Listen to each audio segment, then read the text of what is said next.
Mr. Christmas.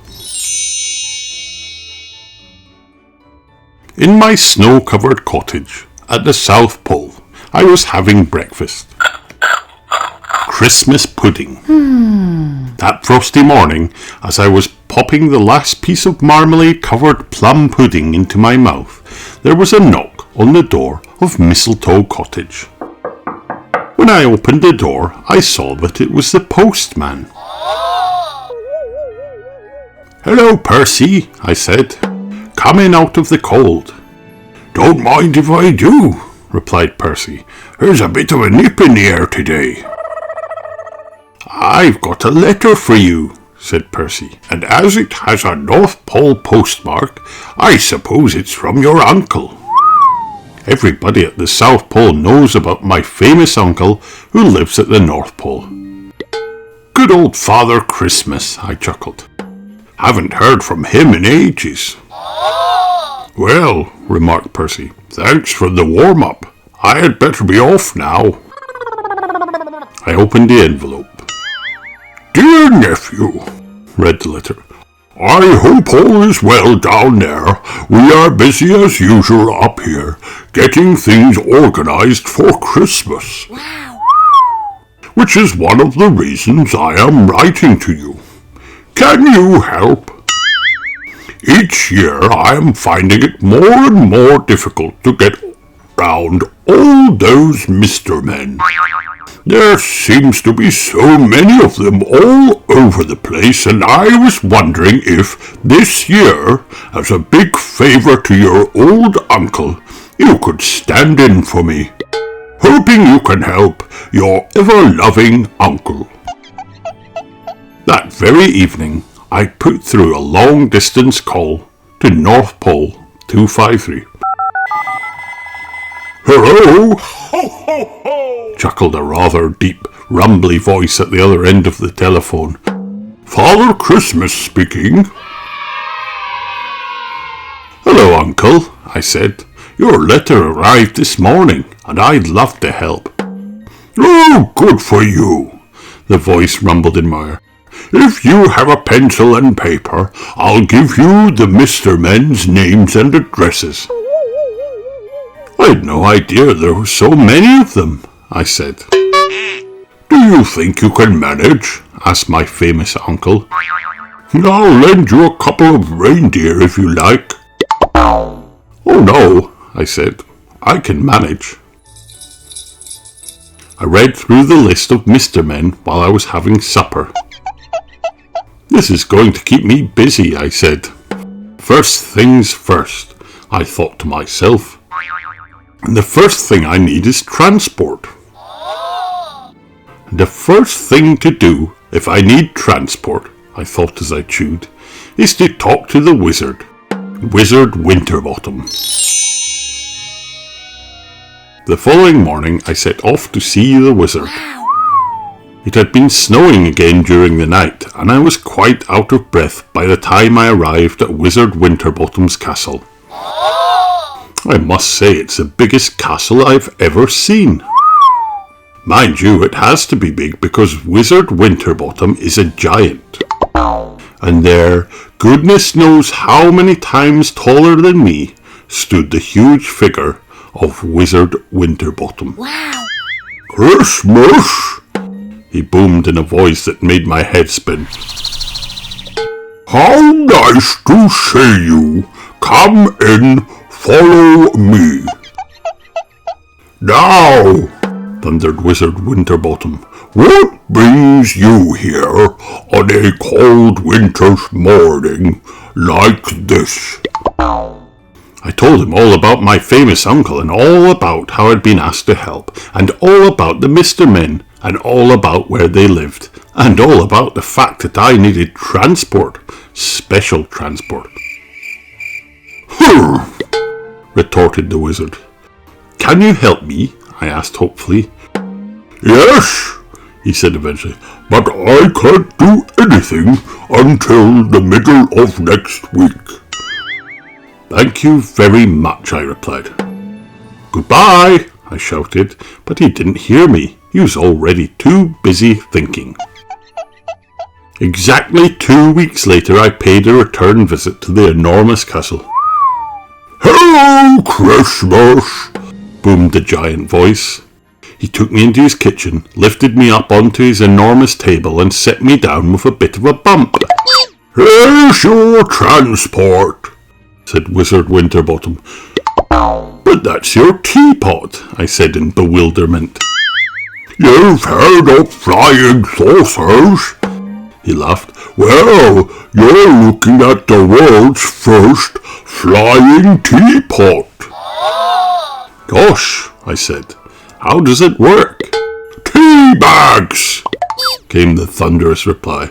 "I've put an engine inside the spout.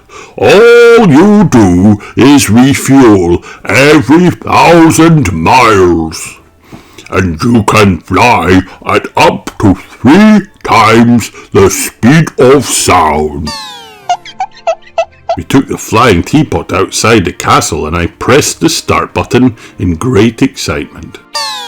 I zoomed right around the South Pole in no time at all and landed safely back at the castle.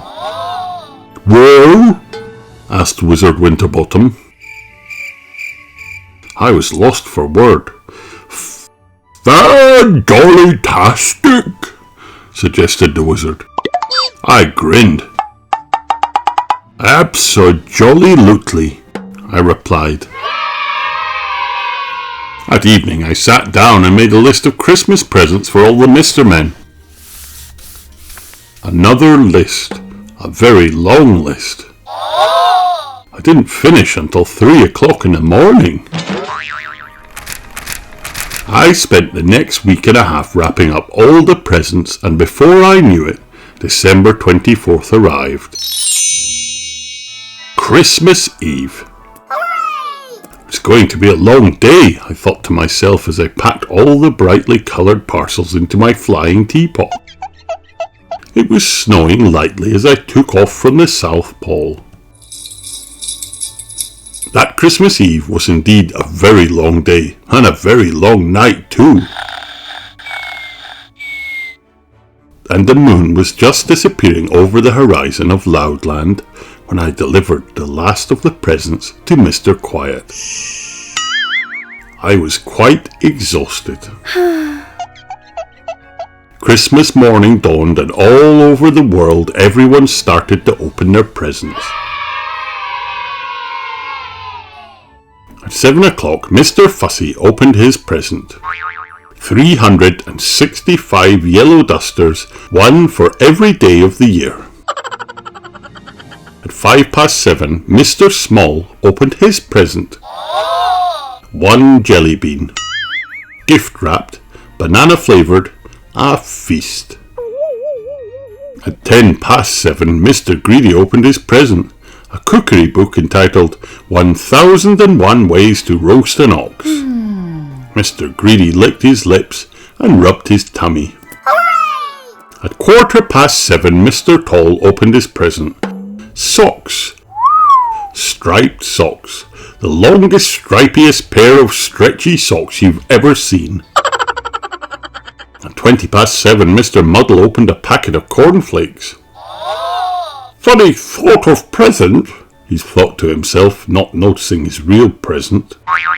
At 7:25, Mr. Mean opened his present. A purse. A very, very small purse. Just small enough not to take any money. At 7:30, Mr. Forgetful opened his present. Is it my birthday? He thought to himself. At 8:20, Mr. Chatterbox opened his present. A dictionary. Wow. How very, very, very, very, very, very, very, very, very, very useful, he murmured. Hooray! At 7:45, Mr. Topsy-Turvy opened his present. A picture. Hooray! How nice, he said as he hung it on the wall. Upside down. At 7:50, Mr. Uppity opened his present. A present for the man who has everything. A gold-plated back-scratcher. Wow! At 7:55, Mr. Funny opened his present. A book of knock-knock jokes. Knock, knock. Who's there? You know the sort of thing. And at 8 o'clock precisely, Mr. Silly opened his present. An electric, fully automatic, instant digital computerized thingamajig. What's an electric, fully automatic, instant digital computerized thingamajig?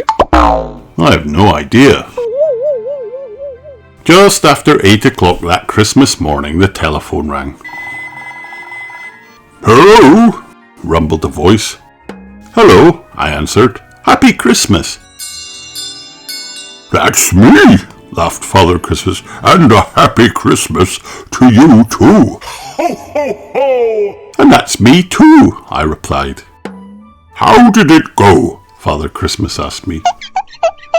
"Just got back," I said. "Me too," sighed my uncle wearily. "Had a bit of a problem in France," he added. "Got stuck in a chimney." "It's all those mince pies," I chuckled. And that is the end of my story. Well, nearly. Almost. Not quite. At 5 o'clock in the afternoon, Mr. Slow finally managed to open his present. 5 o'clock in the afternoon was the time, and the day, New Year's Eve. The end.